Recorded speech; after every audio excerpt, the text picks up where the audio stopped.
धर्म की अगर बात करें तो जितना मैं जानती हूँ डॉक्टर एमएस जी तो सभी धर्मों का सत्कार करते हैं। उन्होंने कभी भी आज तक, बचपन से लेकर आज तक मैंने कभी नहीं सुना कि उन्होंने किसी भी धर्म का अपमान किया हो, और हर धर्म के ग्रंथ के बारे में भी उन्होंने ही बताया। नमस्कार दोस्तों, द फैक्ट टाइम में आपका स्वागत है। आपको सीधी कवरेज दिखा रहे हैं और पब्लिक से सीधी बातचीत आपको दिखाते हैं कि पब्लिक का क्या मानना है डेरा सच्चा सौदा संस्था के साथ, इनकी कितनी आस्था, कितना विश्वास इनका जुड़ा हुआ है। नमस्कार मैम, द फैक्ट टाइम में आपका स्वागत है।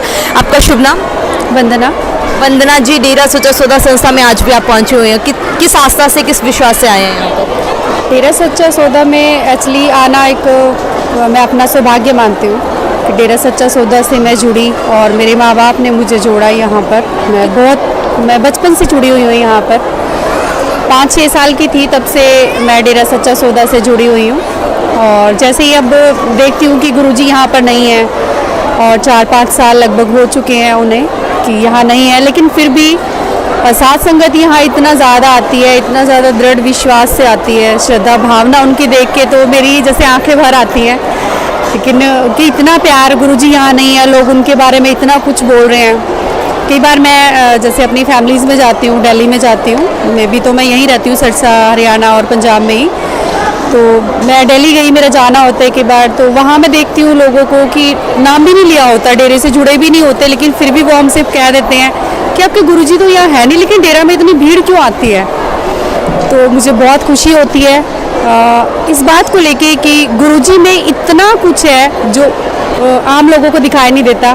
बाकी उसको देखने के लिए सच्ची आंखें और ईश्वर का प्यार होना बहुत ज़रूरी होता है। कितने लोग आपको लगता है आज भी इस सेंट डॉक्टर गुरमीत राम रहीम सिंह चिंसा के साथ खड़े हैं? एक्चुअली मैंने भंडारा जो गुरुजी के जाने के बाद फर्स्ट टाइम ओपन किया गया था, तो उस टाइम मेरे अंदर भी थोड़ा क्रेज़ था अभी मैं जाऊँ। एक तो डर था थोड़ा सा, और लेकिन फिर मैंने सोचा नहीं, जब सब जा रहे हैं तो मैं भी जाके देखती हूँ। तो मैंने वहाँ देखा कि वहाँ लाखों की तादाद में साथ संगत थी, और उसके बाद फिर कोरोना का हो गया, कोविड की वजह से रोक लग गई थी। तो अब कोविड के बाद अब हुआ अभी लास्ट मंथ नवंबर में 19 नवंबर को जब भंडारा हुआ, तो देखने में आया कि करोड़ों की तादाद में साथ संगत थी। तो ये उस डॉक्टर एमएस जी का ही कमाल है, उसका प्यार है कि वो इतना साथ संगत को प्यार देते हैं, डायरेक्ट इनडायरेक्ट उनको इतनी खुशियाँ देते हैं, तभी तो साथ संगत यहाँ दौड़ी चली आती है। आप सेंट डॉक्टर गुरमीत राम रहीम सिंह चिंसा को मानते क्या हो? मैं तो उनको रब मानती हूँ, मेरे लिए तो वो भगवान है, क्योंकि मेरी ज़िंदगी उन्होंने बख्शी हुई है। ऐसा क्या महसूस किया आपने, मतलब आपकी लाइफ में ऐसा क्या बदलाव आया जो आप उनको अपनी लाइफ में सबसे अहम दर्जा दे रही हैं? मैं अहम दर्जा इसलिए दे रही हूँ क्योंकि मैं एक ऐसी फैमिली से बिलोंग करती हूँ जो बहुत ही गरीब है, और हमारी फैमिली भी काफ़ी बड़ी रही है। तो गुरुजी के निर्देशानुसार ही मेरे माता पिता ने ये डिसीज़न लिया कि हम अपनी बेटियों को पढ़ाएंगे और उन्हें एक समाज में अच्छा दर्जा देंगे। तो आज मैं एक एजुकेशन संस्थान से जुड़ी हुई हूँ जो डेरे से ही है, शासनाम जी बॉय स्कूल से मैं जुड़ी हुई हूँ, और मुझे बहुत अच्छा लगता है। पहले भी मैंने child and health care education में दिल्ली में वर्क किया, पंजाब में मैंने वर्क किया, यूपी में भी मैंने वर्क किया, लेकिन मुझे यहाँ जितना वर्क करना अच्छा लगता है, I am proud doctor MS ji. Doctor MS ji मुझे बहुत अच्छे लगते हैं इसलिए क्योंकि उन्होंने बेटियों को समाज में, खासकर मेरे जैसी बेटी के लिए इतना कुछ किया है जो शायद मैं कभी कल्पना नहीं कर सकती। अगर हम कहें ना कि एक हाथ को सीधा करते हैं तो मुट्ठी बंद हो जाती है, और उसी हाथ को अगर उल्टा कर दें तो उसके ऊपर भी कुछ नहीं रखा जा सकता। तो मेरे लिए वो मुट्ठी बंद जैसे हैं, वो है मेरे पास तो सब कुछ है, वो नहीं है तो मेरे पास कुछ भी नहीं है। आपको लगता है ma'am saint doctor Gurmeet Ram Rahim Singh चिंसा, डॉक्टर एमएस जी जिनको आप बार बार कह रही हैं, क्या उनके इनिशिएटिव से वुमेन एम्पावरमेंट में कुछ एक्चुअली में सोसाइटी में रेवोल्यूशन आया है, कुछ बेनिफिट मिला है? यस, ये मैं कहूँगी ज़रूर। और मेरे आसपास भी कहते मैं भी एक समाज में रहती हूँ, मेरे लिए भी वो समाज है जहाँ मैं रहती हूँ। आज तो मैं डेरा में हूँ कुछ सालों से, लेकिन ज़्यादातर टाइम तो मेरा आम दुनिया में ही बीता हुआ है। तो मैंने वहाँ पर देखा कि मेरे आसपास लोग थे, ड्रिंक करते थे, मतलब कि मांसाहार उनका एक खान पान था, घरों में लड़ाई झगड़े बहुत ज़्यादा थे। तो मैंने तो सिर्फ गुरुजी के निर्देशानुसार यही बता दिया उनको कि आप नारे का जाप किया करें, आपके घर में कोई नहीं मानता डेरा को, लेकिन फिर भी आप नारे का जाप करके दिया करें, उनके सामने ना बोलें। तो उनकी जो घर की महिलाएं थी, लेडीज़ थी, जो परेशान थी इस बात को लेके, भी रोज़ आते हैं घर में, शाम को वेट करते हैं और वो आके मार पिटाई, हमें शराब पीना, मांस खाना, ऐसा कुछ अंडे बनाने के लिए बोल देते हैं, तो हमें बुरा लगता है। तो जैसे ही उन्होंने नारे का जाप किया, और जितना मुझे याद है कि 3-4 महीने बाद मैंने उनके घर में ऐसी चेंजिंग देखी कि आज उनकी गवर्नमेंट जॉब है।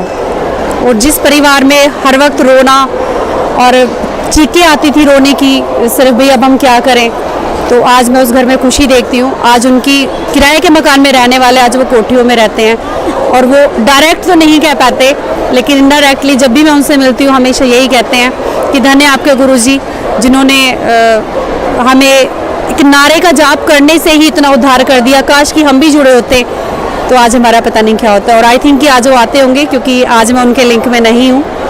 आप क्या कहना चाहोगे सोसाइटी को, क्योंकि हम देखें 4 साल पहले मीडिया में काफ़ी अलग अलग बातें दिखाई जा रही थी इसी आश्रम के बारे में, यहाँ पर आने वाली करोड़ों लड़कियों के बारे में, मतलब सुरक्षा के बारे में बहुत सवाल उठाए जा रहे थे। आप भी एक लड़की हो, एक लेडीज़ हो, आप सोसाइटी को अपनी वीडियो के द्वारा क्या संदेश देना चाहोगे? सोसाइटी को तो मैं यही कहना चाहूँगी कि जहाँ भी मुझे लगता है ना कि ये डेरा सच्चा सौदा के अनुयायी हैं, तो मैं आधी रात को निकलने से भी नहीं डरती। ये मेरा मानना है। और मैं बहुत ज़्यादा डरती होती थी पहले, यानी कि अगर मेरी फैमिली मुझे कह देना कि तू रात को 9 बजे भी अंदर रूम से निकल के बाहर छत पे राउंड करके आ जा, तो मैं जाती नहीं थी। लेकिन आज मेरे अंदर इतना कॉन्फिडेंस है कि मैं आधी रात को भी अगर मुझे कहीं ट्रेवल करना है, बाहर जाना है, तो मैं निकल जाती हूँ बिना कुछ सोचे समझे, ये सोचकर कि नहीं, कहीं ना कहीं वो सदगुरु हर जगह है और मुझे उसी से हिम्मत मिलती है। Ma'am, saint doctor Gurmeet Ram Rahim Singh चिंसा के ऊपर जो दूसरी तरफ एलिगेशंस लगाए गए हैं, उसके बारे में क्या मानना है आपका? देखिए, अगर मैं कहूँ तो बिल्कुल गलत है। कहते ना, उनकी आंखें ही नहीं है जो देख नहीं पा रहे हैं। मैं तो बचपन से जुड़ी हूँ, लेकिन जो मेरे साथ हैं, पढ़े हैं, मेरे साथ में जानते हैं मुझे कि वंदना वहाँ रहती है, तो वहाँ कुछ तो है। तो इस चीज़ को मैं बहुत ज़्यादा मानती हूँ कि डेरा सच्चा सौदा के ऊपर जितने भी आरोप लोग ने लगाए हुए हैं वो सभी गलत हैं। अगर उनको लगता है कि वो गलत है तो खुद आके देखें ना, आकर देखिए, अपने बच्चों को छोड़ के देखिए। और यहाँ से ज़्यादा सेफ्टी तो हमें अपने घर में भी नहीं लगती, परिवार में जाके, जितनी हमें यहाँ लगती है। और यहाँ तो अगर मैं माहौल करूँ तो मैं डे नाइट कुछ नहीं देखती। मुझे बाहर जाना है कहीं, या रहना है, या दरबार में आके सोना है, तो जितना फ्री माइंड होकर मैं यहाँ रहती हूँ, मैंने आज तक कहीं नहीं देखा, कहीं भी नहीं देखा आज तक। ज़रूरत है मैम संत जी की समाज को, बहुत ज़्यादा ज़रूरत है। वो कहते हैं ना कि अक्सर मैं गुरुद्वारे को बहुत ज़्यादा मानती हूँ शुरू से ही, तो मैंने हमेशा से उसमें पढ़ा है कि गुरु के बिना तो ज्ञान है ही नहीं।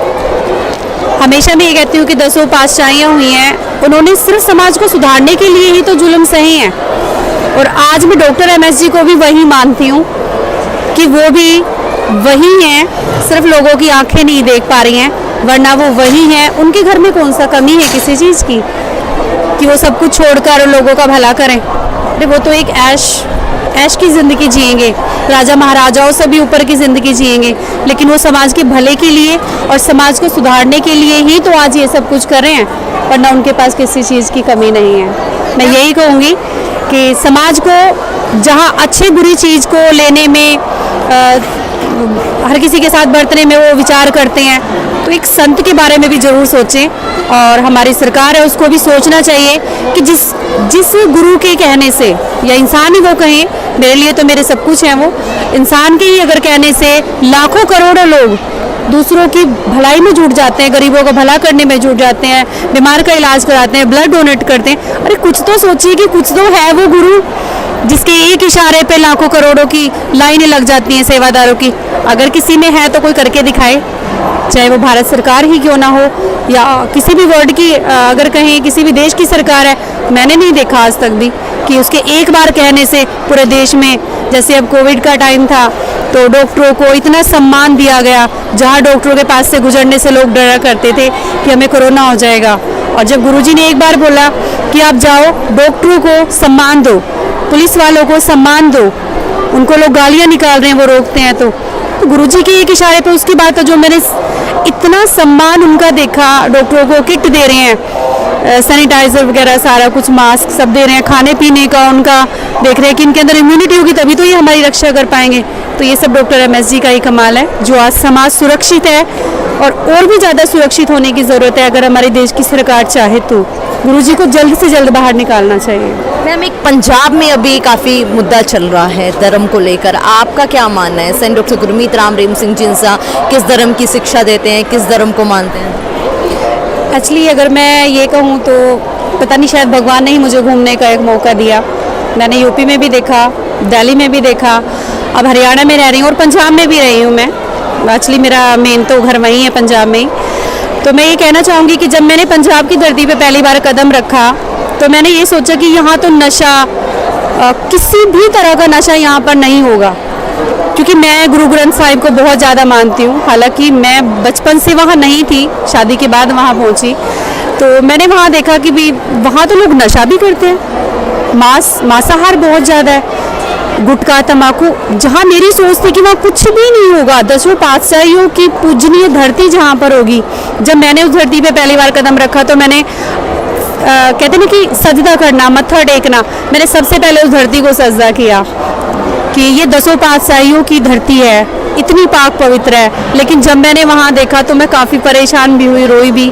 लेकिन जैसे ही मुझे लगा कि नहीं, यहाँ भी डॉक्टर एमएस जी की बहुत ज़्यादा ज़रूरत है, तो आई थिंक कि पंजाब जैसे राज्य को तो बहुत ज़्यादा ज़रूरत है, जहाँ का यूथ ही, जहाँ के जो यूथ है, जवान है, नौजवान बच्चे, बेटियाँ भी वहाँ पर नशे की लत ले रही हैं और बहुत ज़्यादा बुरा हाल है वहाँ पर। वहाँ तो बहुत ज़्यादा ज़रूरत है ऐसे डॉक्टर एमएस जी की, जो आज गुमराह हो चुका है। मैम, जो उनके बारे में बोला जा रहा है अभी पंजाब में धर्म को लेकर, उसके बारे में क्या जवाब देना चाहोगे? धर्म की अगर बात करें तो जितना मैं जानती हूँ डॉक्टर एमएस जी तो सभी धर्मों का सत्कार करते हैं। उन्होंने कभी भी आज तक, बचपन से लेकर आज तक मैंने कभी नहीं सुना कि उन्होंने किसी भी धर्म का अपमान किया हो, और हर धर्म के ग्रंथ के बारे में भी उन्होंने ही बताया। जितना मुझे टाइम मिला मैंने भी ग्रंथों को, जैसे अगर हम कहें दुर्गा चालीसा है या किसी भी धर्म के ग्रंथ हैं, कुरान शरीफ है, थोड़ा थोड़ा टाइम मुझे भी जितना मिला मैंने भी उसको पढ़ा, तो मुझे और भी ज़्यादा विश्वास हो गया गुरुजी के ऊपर कि नहीं, गुरुजी ने जो बोला है ना उसमें इतने डिफ़िकल्ट वर्ड हैं जो सिर्फ डॉक्टर एमएस जी ने, यानी संत डॉक्टर गुरमीत राम रहीम सिंह जिंसा ने ही डिटेल उनकी बताई। मैं उनको नेट पे सर्च करती रहती थी लेकिन वो उनका आंसर मुझे नहीं मिलता था डिटेल में। वो आंसर्स सारे के सारे मुझे डॉक्टर एमएस जी से मिले।